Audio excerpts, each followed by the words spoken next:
জীবনটা এটা হচ্ছে লালসাময় একটা জীবন, লোভ, মরিচিকা, মায়াজাল।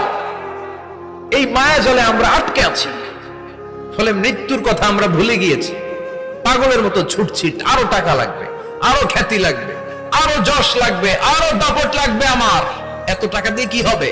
এত সম্পদ দিয়ে কি হবে? এত ব্যস্ততা দিয়ে কি হবে তোমার? স্টপ, থামুন, অনেক হয়েছে। আন্না, থামুন, take a rest, take a breath and think about death. Think that you have to go back to your Lord. একটু বসেন না, একটু ভাবেন যে আমাকে চলে যেতে হবে, চলে যেতে হবে। এই কোলাহল, এই ব্যস্ততা, এগুলো থাকবে, থাকবো না আমি।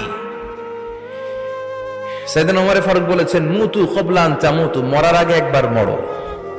হাসিবু ক্বাবলা আন তুহাসাবু আলাইকুম, তোমার হিসাব নেওয়ার আগে তুমি একবার নিজের হিসাবটা করো না। কাগজ বের করে একটু লিখো না কি কি ভালো কাজ করছিলা, যেগুলো দিয়ে নাজাতের ওসিলা হতে পারে। 1 2 3, আর কি কি আকাম কুকাম করছো দেখো না, লিখে দেখো তোমার অবস্থাটা কি।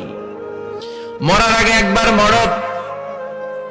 মরার আগে খাটের মধ্যে শুয়ে শটান করে চোখ বন্ধ করে একবার মরার ভান করে দেখেন কেমন লাগে।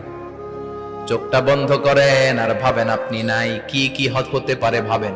আপনার ছেলে মেয়েরা কান্না জুড়ে দিবে, আপনার প্রাণের স্ত্রী বিলাপ শুরু করে দিবে, বন্ধু বান্ধবের চিৎকার আর মাতম, স্থানীয় এলাকার মসজিদে ঘোষণা, অমুক এলাকার নিবাসী অমুক ভাই অমুকের ছেলে অমুক দুনিয়ায় নাই। সব